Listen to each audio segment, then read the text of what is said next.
Hello, I'm Doug Muzzio. This is City Talk. In 2002, the New York State Legislature passed and Governor Pataki signed the School Governance Reform Act. The act gave control and responsibility for the New York City public school system to the mayor.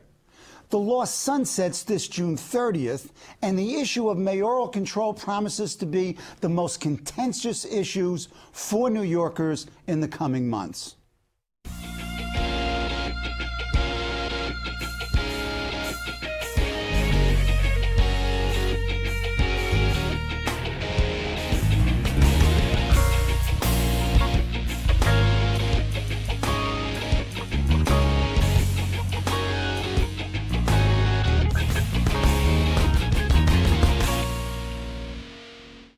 To shed some light on an issue generating so much heat is Joseph Viteritti, the Blanche D. Professor of Public Policy and the chair of the Department of Urban Affairs at Hunter College. His most recent of 10 books is When Mayors Take Charge, School Governance in the City, which has just been published by Brookings.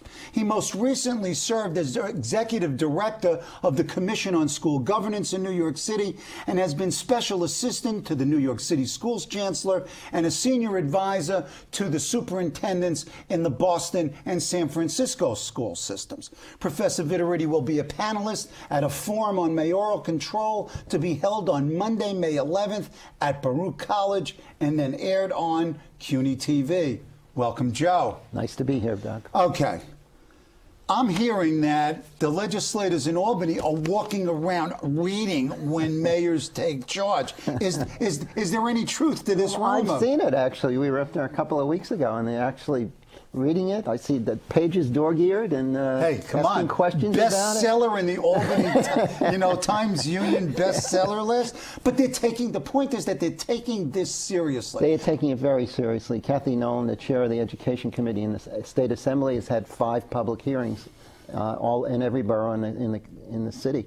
And we've had lots of conversations with her. I know she's talking to lots of other people.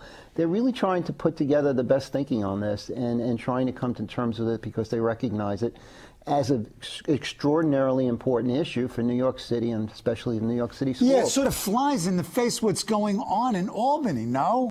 But this report on the Commission on School Governance was originally suggested by Kathy Nolan to Betsy Gottbaum, and you were the executive director. Yeah, so this commitment is serious. Right, and we spent a whole year on this talking to over 100 people. We had our own 3 days of public hearings. We had parent forums in every borough. We brought in stakeholders from everybody from Joel Klein and Dennis Walcott to regions, to former schools chancellors, to parent organizers. We really heard a wide array of opinions on this and really got a sense of what people are thinking. Yeah, and one of the things that struck me as a political scientist was here is a political scientist doing policy analysis that has an impact. So kudos to you, sir. Yeah, okay. you.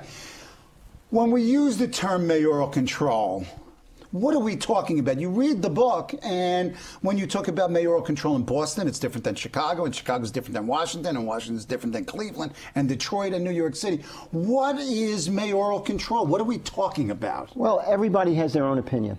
In my opinion, one of the essential features of mayoral control is that the mayor appoints a majority of the school board members. And all of these systems have school boards of some type. Of some sort. The Washington, D.C. school district has a board that serves more like a state board. A majority of the members are elected, and a minority are picked by the mayor with approval from the city council. But it's not as involved as a school board would usually be. It serves more like a state board because they have a kind of a funny arrangement in Washington. There is no state, right? And it's part of it's part of the district. So the first criterion is that there's a board and the mayor appoints a majority of that board. In my opinion. Okay. Yes. What else? What else characterizes mayoral Well, then control? the next question that comes up is who picks the school superintendent or chancellor or CEO, whatever you call them. In most places, the CEO of the system is chosen by the board. Right, and as a matter of fact, I mean, there are 10 out of the 11 cities that have it. That's right. It is the board that chooses the chancellor Only slash New York and superintendent. D.C. where the mayor picks the head of the school system. I mean, it works a little bit differently in each place. I mean, technically in Chicago, the board picks the school superintendent, or the CEO as it's called there. But the mayor there has such power over the board that it would be very unusual for the board to pick a school's CEO that was not the choice of the mayor. And also, it's not only who picks the chancellor or superintendent, but what role that chancellor or superintendent plays. The chancellor is the chair of the body, and in other places, they're simply advisory or ex officio without a vote. So you've got all these combinations and permutations of what mayoral control needs. And one of the things that I've noticed in this debate is an absence of, if you will, conceptual clarity of what we mean by mayoral control. Talk about New York City now along those three variables. You know, policy-making board or board, chancellor, who picks them, and or her, and where they stand vis-a-vis the board. Talk to it. Well, the mayor in New York picks 8 of 13 members of the central board. And there's no advising consent. There's no advising consent. There's no screening panel. In Boston, there's a screening panel from which the mayor makes choices. And that screening panel, that screening panel is part of the board? No, a screening panel comes up with nomination names that the mayor can choose from for the school board. Now, who makes up this board? It's citizens, private citizens. But there's another step in this. And in some places, the city council approves the appointees also. In New York City, the mayor we have a very strong system of mayoral control of the schools. The mayor picks a majority of the members of the school board. The mayor picks the school's chancellor. The chancellor serves as chair of the board, which there's a real conflict there, would seem. How can you be chair of something to whom you're supposed to be accountable? Right. So there's confusion there. And the members of the school board also serve at the pleasure of the mayor. So if they disagree with the mayor on something, the mayor can remove them, as he did the night before they voted on social promotion. Right. I mean, he fired 2 of his appointees and persuaded a borough president to fire. So there's really no independence. In fact, I believe Mike Bloomberg said something to the effect that we don't want to hear from them, they're not to say anything, and if they open their mouths, they're gone. He was very unambiguous about that. He didn't want them to have much of a role in policy. So it's toothless. Totally. It's toothless, sure is. Now, was this the intention of the legislation? Could you determine what the legislative intent was? Not according to many of the legislators we heard from, and we met with Steve Sanders, who practically wrote the bill. And who was chair of the Education Committee, and a number of former members of the legislature who are now borough presidents, like the borough president of Manhattan and Queens. And they did not see it as working that way. They thought if you were going to have a board, there should be some accountability to the board. But they didn't include it in the legislation. It seems as if the legislation really just was very broad and not very well thought out, and certainly not well articulated. If you look at the legislative memoranda about the creation of the law, it's really empty. Yeah. There's a lot of wishing and hoping here. Well, you know, let me talk a little bit about what we heard over the year. Go ahead. There seems to be a consensus around mayoral control, at least from what we heard. And so when we say my book or our report, that report and what I wrote in the book really reflects what we heard from people in New York City. And some excellent papers. Yeah, and we can talk a little bit about that later. But what we heard was a number of things. We heard, number one, that there's very strong support for mayoral control in New York City. Nobody wants to go back. Consensus. Nobody wants to go back to the old system. Right. What we also heard is there needs to be more checks on the power of the mayor, and there needs to be more avenues for community and parental involvement. Okay. Not turning over the system to community groups, but giving them a very strong voice so that their opinions are heard when policy is made about the future of their kids. Okay, you make a very important point about governance, that governance is important. It is a necessary condition, but it's not sufficient condition. And I'm just quoting you. Schools should not only be governed well, but more importantly, educate well. Sometimes we confuse the means, mayoral control, with the ends of learning. Right. That's the bottom line is learning. So if the system does not produce students who can read and write and be productive members of society, the system is failing. There's a tendency to exaggerate the importance of governance and to suggest that if you change the governance structure, it's going to fix things. There's no indication that that's happened. Okay, let's talk about the data out there. The studies that are incorporated in your book suggest exactly that there is no discernible causal connection between mayoral control, or as you phrase it felicitously, institutional architecture and educational outcomes. So why is everybody in favor of mayoral control? First of all, it came about in the early 90s, at least the current version of mayoral control, because of great frustration across the country with the quality of education in cities. Okay. And the success or non-success of urban school districts. And when you say urban school districts, primarily, or certainly not exclusively, economically disadvantaged groups, racial and ethnic minority groups, are particularly not served well by the school systems. Yeah. I mean, so mayoral control, a national reform movement, if you will. Mayoral control is really about city schools. Okay. And so when you look at the 10 or 12, depending on how you define it, school districts in the country that have mayoral control, you're talking about cities. There's a natural tendency to believe that it's going to fix things, and there's a natural tendency on the part of academics, researchers, to say, well, let's see how this works out with regard to test scores. Right. You know, like if you change the governance system, the test scores are going to move in another direction. It's not that easy. I mean, if you look at the way education works, there are so many variables at play. But when people kept coming back to me and saying, well, what can we say about this? Because I'm a supporter. I mean, when I wrote my book in 1983 about the school system, right, after serving as special assistant to the Chancellor, I said, you know what? I think the mayor should control the schools. I know you were early on. I was crazy about that, right? And I still believe it. One of the things the most important outcome of mayoral control, and I don't think you can overstress it, is it creates a capacity for change that did not exist before. I mean, the story of urban schools is a story of bureaucracy and an inability to move things along. Right. Some would say a lack of agility.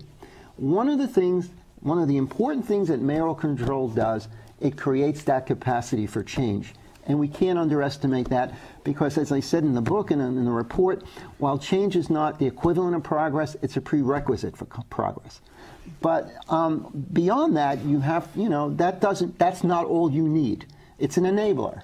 It's not something that, in the end, could fix it. Okay, now, it's an enabler. The larger the question then becomes, it has enabled the current mayoral administration, the current mayor and his chosen chancellor, to make changes.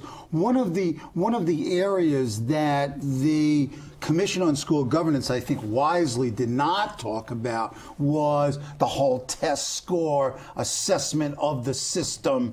And along those lines, why was that not included in your discussion? We very consciously, my advice to the commission, and they agreed with me, was that we need to stay out of that debate because you cannot make a direct correlation between test scores and governance.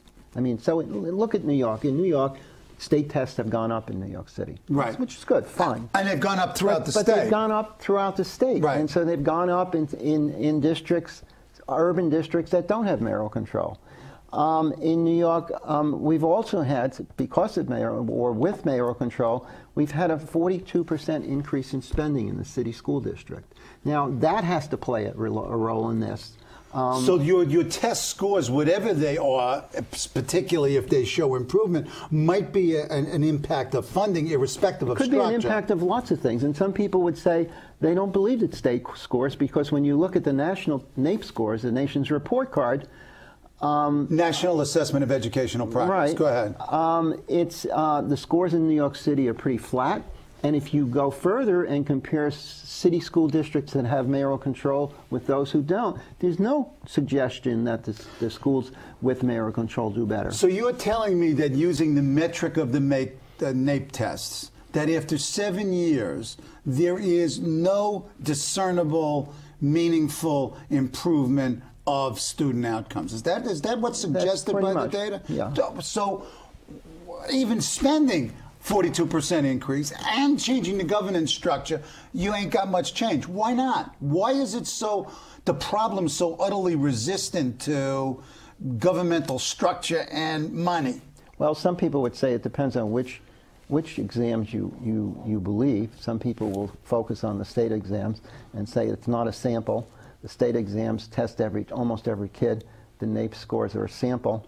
So there's the damn lies, and statistics phenomenon. Well, it's not lies. There's conflicting information here, and rather than get into the political game of picking what answer you like and saying, here's what I conclude, what I have to say, looking at it, trying to look at it objectively, is there's very mixed signals here. So you can't rely on test scores. Okay. And then there are other things that come into this, like spending, which are very important. Now, I would say that it's not irrelevant. That doesn't mean mayoral control is irrelevant. One of the advantages, when I wrote my book in '83, I said, one of the problems we have here, and I saw it when I worked in Boston, is the mayor doesn't have incentive to put money into a school district when the mayor has to decide among lots of other services that he's responsible for.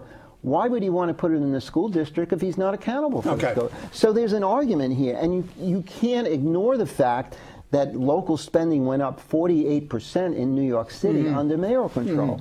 That's significant. If you think spending is good, and most people who have to balance a checkbook believe that money matters, then that's an important factor. Okay, let's look at the findings of the Commission on School Governance. The first finding says mayoral control of the schools should be maintained so that the mayor can remain the principal public official who charts the direction of the school system and through the chancellor is ultimately responsible for operating the schools on a day-to-day basis. This is the goal, or ought to be the goal, of whatever structural changes occur or continuation of the status quo. One of the major arguments for mayoral control is you want to focus accountability. You want to be able to point the finger and say that person is responsible. You couldn't do that under the old system because the school board was appointed by 6 different people. The mayor had 2 votes on the school board. And then the borough presidents. And then you had the borough presidents, and then you had school districts where boards were elected. And I can tell you from being at 110 Livingston Street for 3 years in the Chancellor's office, you could not implement things very easily without going out and trying to move those school boards along. Right. And sometimes they would cooperate, and sometimes they wouldn't. And sometimes when they didn't, it wasn't always in the best interest of children. Sometimes there were very legitimate conflicts. And so this is a much more streamlined and agile system that we have now. Okay. But your second recommendation says that in order for mayoral control to deliver on the promises that it makes, the law, quote, needs to be amended to provide additional checks on the power of the mayor.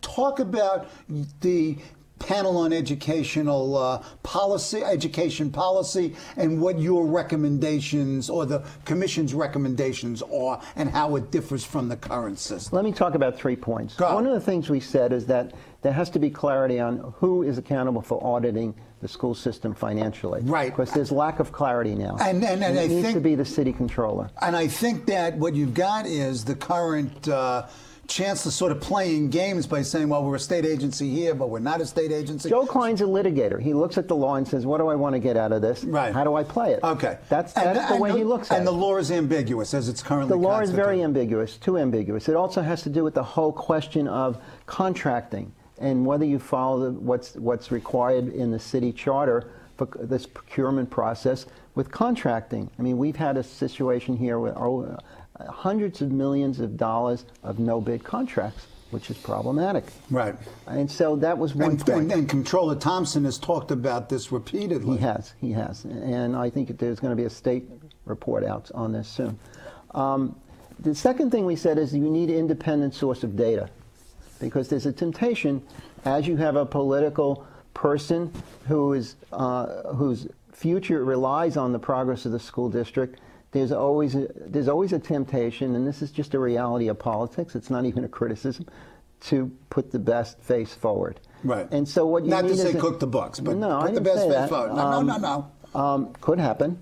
But you need an independent source of data, and we recommended that this the independent budget office be responsible, clearly responsible for producing data on schools' outcomes and analyzing data. Okay. And we thought of lots of alternatives. IBO has a great reputation for independence and professionalism, and we said that would be, and there seems to be a consensus around that. The big issue that people are arguing over is we said that the board needs to be more independent so that when people are appointed to the central board, they're appointed for a fixed term. Right, now they're simply at the pleasure of the mayor. Yeah, so that they can't be fired overnight for disagreeing. Okay. And that has seemed to be a kind of a point of contention. A huge point of contention. What is the case in these other jurisdictions that have mayoral control? And is it relevant? Well, most of them have some kind of a term. Okay. So that you don't have a situation where they can be removed at will. Okay. Now, are you guys proposing, or did the commission propose some kind of screening mechanisms a la the Boston system? No. Okay. So this is a straight out. It's the mayor's choice. Okay. Now, what about the role of the chancellor? The chancellor would no longer chair the panel.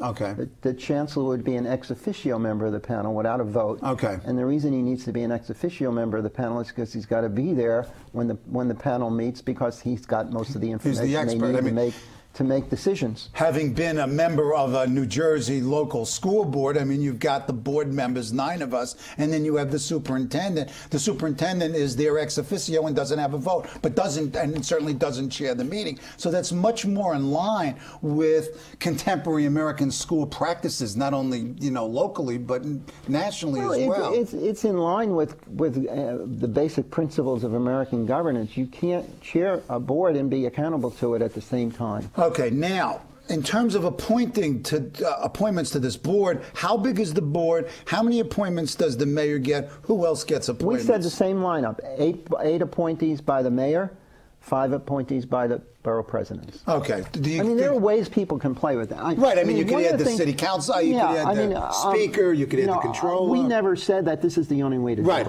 I think if you get to a point where there are where the mayor has less than a majority of the appointees, then I think you're beginning to tamper with the concept of mayoral control. Okay. So, I mean, you could go as far as 6-5. Okay. I mean, but that wouldn't be what I would choose. I mean, I think what we have here is a very strong system of mayoral control. Right. What we're recommending, and I don't think.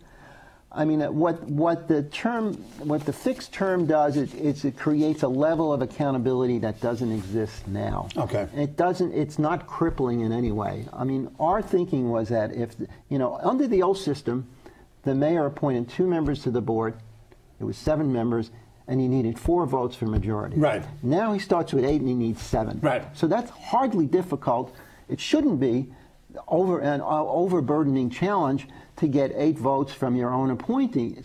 And still give them some modicum of independence. I mean, give them some independence to ask questions. I mean, one of the things that happened well in the old system, and there aren't a whole lot of things you can say went well in the old system, is that on a Wednesday evening, the board would meet in its public hall and talk about what it was going to vote on, and people would have an opportunity to come in and speak to it. And you don't have this at all now. It doesn't work. I mean, the board doesn't really attract the kind of attention because nobody takes it seriously. The word rubber stamp kept coming up over and over again. They don't talk. Right. They don't talk, period. Right. Forget about it. They sit there. And the New York Times front page story on it the other day kind of laid that out very carefully. Yeah, that it's really, I mean, as Henry Stern once said about the city council, it's less than a rubber stamp because at least a rubber stamp leaves an impression. Right. Okay. One of the key sources of criticism has been the inability or the unwillingness to engage parents. It's a key issue. How did the commission come out, and what's out there that might prove to be a better way to do it in terms of parental engagement? I think this is the most difficult thing we struggled with, and I don't think anybody is entirely happy with what we came up with. What we came up with was a way of maintaining the present system of community education councils, right? Which is chosen basically by the leadership of the PTAs. Right. there's been a problem under the system of getting people to perform and to serve on those committees. Is it the outreach or the interest of the people? I think it's both. I think it's a couple of things. First of all, we don't have a good record on local control in New York. Right. Even when we had elected school Yep. boards, you barely got 5% of the people to vote. If that, yeah. I mean, that was a good year. Right. And so it's very hard to mobilize people. I mean, the things we know as social scientists, and I know you've done a lot of work in this, the things that you can correlate with participation are more socioeconomic than structural. Yep, exactly. So you can play with structure all you want, but you're not going to fix that ultimately. Okay. I mean, some structures are more hospitable to participation than others, and that's what we're struggling with. Okay. 30 seconds. Albany politics. What's going to happen? You got three options. No change in the law. That's the Bloomberg-Klein position. It's got to my way or the highway. It's got to be this way. Moderate changes, retaining true mayoral control. Your report, Scott Stringer, Borough President of Manhattan's report, and calling it mayoral control, but it not being it, the UFT. 15 seconds. What's your sense of where Albany's headed and where should it head? I would not presume to know what the legislature is going to do. I would hope, and I think there's good reason to think that they will come back and endorse a system of mayoral control. Real mayoral control using your criteria. Which has some checks and which has some more opportunities for community and parental input. So there's going to be some change in the... That would be my guess. Okay, the panel on educational policy and the Community Education Councils. Right. Okay, we'll see. We'll have you back. We'll see what happens. Okay. Take care. All right, thanks.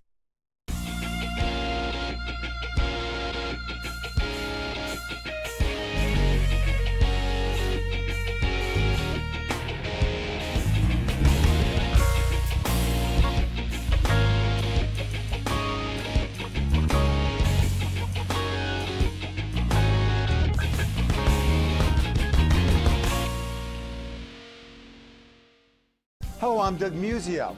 Let us know what you think about this show. You can reach us at CUNY.TV. When you get there, click on the bar that says Contact Us and send your email. Whatever it is. Thanks, no thanks, obnoxious, do it. Send it.